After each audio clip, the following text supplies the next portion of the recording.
Speak your truth, regardless of what people may think or say. The reason is simple. There are very few, if any, absolute truths on this plane of existence. You see, the truth very often is relative to your position in space and time. Let me explain. For example, the other day I was in California. I made a phone call to my family in Georgia. While on the phone with them, they asked me what time it was in California. I told them it was 9:30 p.m. When I asked them what time it was in Georgia, they told me it was 12:30 a.m. Now, which of the two times was true? The answer is they both were. For me, my truth was 9:30 p.m. For them, their truth was 12:30 a.m. because of the difference in time zones. Again, we had two different truths because we were in two different positions in space and time. Which is longer, a year or a day? Well, it depends. It depends on what planet we're talking about. An Earth day, on average, is about 24 hours long. A year on Earth is 365 days and approximately 6 hours long. Now, we can all agree that this is our truth here on Earth. However, this is not true on the planet Venus. Venus is the only planet in our solar system where its day is actually longer than its year.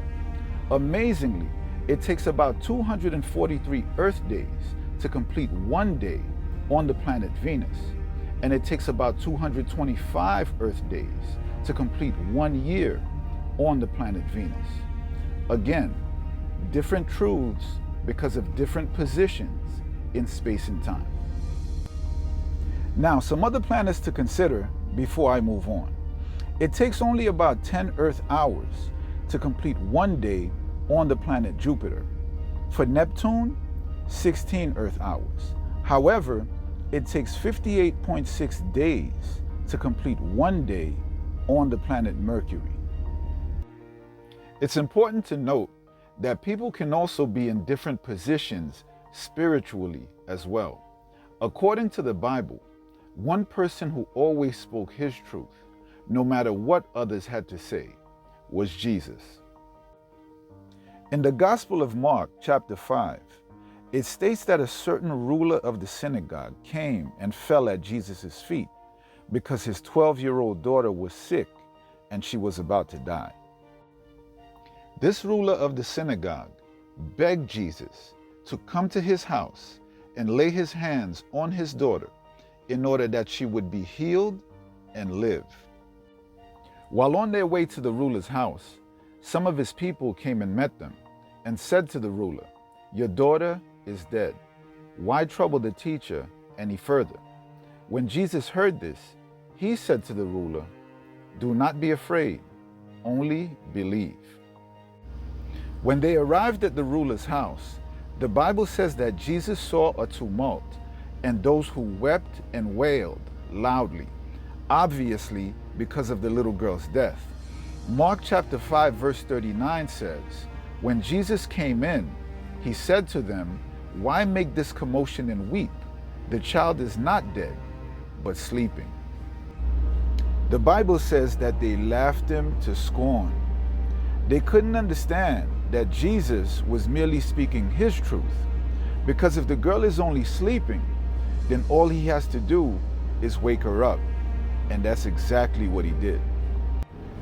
Mark chapter 5 verses 41 and 42 state that when Jesus entered where the child was lying, he took the child by the hand and said to her, "Little girl, I say to you, arise." And immediately the girl arose and walked.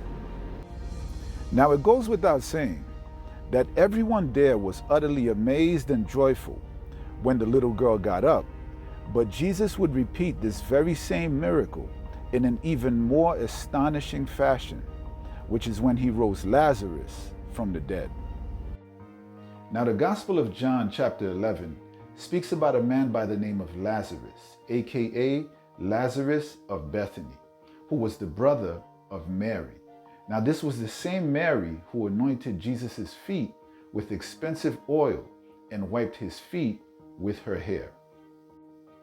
Mary and her sister Martha sent word to Jesus, saying, "Lord, behold, he whom you love," meaning Lazarus, "is sick." Now, the Bible says that Jesus loved Martha, Mary, and Lazarus. But upon hearing the news that Lazarus was sick, he didn't leave right away, which was odd. He actually stayed back a few days. It turns out he had specific reasons for doing that. By the time Jesus decided to leave, Lazarus had died. He then informed his disciples that they needed to go back to Judea, which was a problem because by this time, many people were actively looking to kill Jesus because of the miracles that he had been performing. It was pretty much on sight. His disciples expressed concern about this, saying, "Rabbi, lately people have sought to stone you, and you want to go back there?" Jesus repeated to them the same thing that he said before he rose the little girl from the dead that I spoke about previously. In chapter 11, verse 10, Jesus said, "Our friend Lazarus sleeps, but I go that I may wake him up." Again, speaking his truth. Naturally, his disciples didn't understand what Jesus was saying, even though they had gone through this whole thing before, saying, "Lord, if he sleeps, he will get well," not realizing that Jesus spoke of his death. They thought Lazarus was sleeping in the way that most people know sleep to be. Because of this, verse 14 tells us that Jesus said to them plainly, "Lazarus is dead," in essence speaking their truth so that they could understand. Jesus also added, "And I'm glad for your sakes that I wasn't there, in order that you may believe. Nevertheless, let us go to him." Because if Jesus had been there while Lazarus was sick, then Jesus would have prevented him from dying. But his delay in getting to Lazarus would give rise to an even more dramatic miracle. Because by the time Jesus arrives there and raises Lazarus, Lazarus will have been dead and in the tomb for 4 days. The disciple Thomas, also known as Doubting Thomas, thinking that this was nothing but a suicide mission that Jesus wanted to go on, turned to his fellow disciples and said, "Let us all go, that we may die with him." Now, it's important to note, one of the reasons why many people, including the disciples, had trouble understanding or even believing when Jesus spoke his truth is because most people likely weren't aware that according to the Bible, Jesus wasn't the first person to raise people from the dead, nor was he the last. 1 Kings chapter 17 explains how the prophet Elijah rose the son of a widow from the dead when he cried out to God, and God heard him.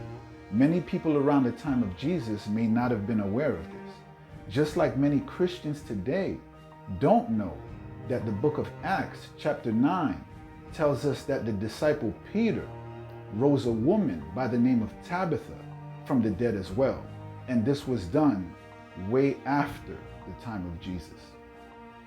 My point is, many truths that people just cannot believe is simply because they're not aware of certain things that happened in the past. Jesus, Elijah, and Peter are 3 very good examples of people who were in different positions spiritually than most other people. Thanks for watching, guys, and God bless.